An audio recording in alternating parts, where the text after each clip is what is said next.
2026లో భారతదేశంలో ఎన్నో కీలక మార్పులు జరిగాయి. కొత్త పన్ను చట్టం నుంచి డిజిటల్ సేవ్ వరకు ఈ వీడియో టాప్ 10 మార్పులు తెలుసుకుందాం. లేట్ చేయకుండా వీడియోలోకి వెళ్ళిపోదాం. నెంబర్ 1, కొత్త ఆదాయపు పన్ను చట్టం. 1961 నేటి ఆదాయపు పన్ను చట్టానికి బదులుగా ఇన్కమ్ ట్యాక్స్ ఆర్టీసీ 2025-2026 ఏప్రిల్ 1 నుంచి అమల్లోకి వచ్చింది. పన్ను చట్టాన్ని సులభంగా అర్థమయ్యేలా సేకరించారు. కొత్త నెంబర్ 2, కొత్త కొత్త tricks year extension assessment year privacy year స్థానంలో ట్యాక్స్ ఇయర్ అనే కొత్త విధానం ప్రవేశపెట్టారు.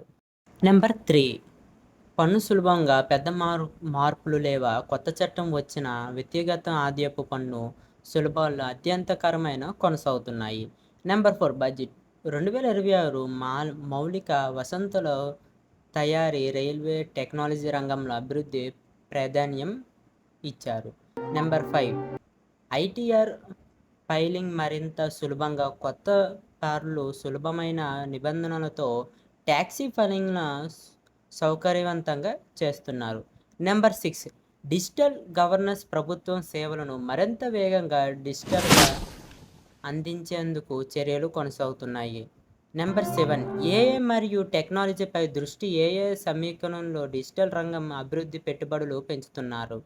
నెంబర్ 8, మౌలిక వసతులు అభివృద్ధి. రైళ్లు, రోడ్లు, లాజిక్ ప్రాజెక్టులకు అధిక ప్రాధాన్యం ఇచ్చారు.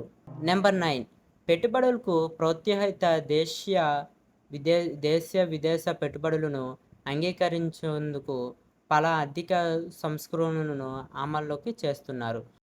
నెంబర్ 10, అభివృద్ధి లక్ష్యం. వికసిత భారత 2047 లక్ష్యాన్ని దృష్టిలో ఉంచుకొని పలు దీర్ఘకాలిక సంస్కరణలను కొనసాగుతున్నాయి. ఈ 10 మార్పులు మీకు అత్యంత ఉపయోగకరంగా అనిపించేది ఏది? కామెంట్ చేయండి. ఈ వీడియో నచ్చినట్టయితే లైక్ చేసి మరిన్ని ఇలాంటి అప్డేట్స్ కోసం వెంటనే మన ఛానల్ని సబ్స్క్రైబ్ చేసుకోండి.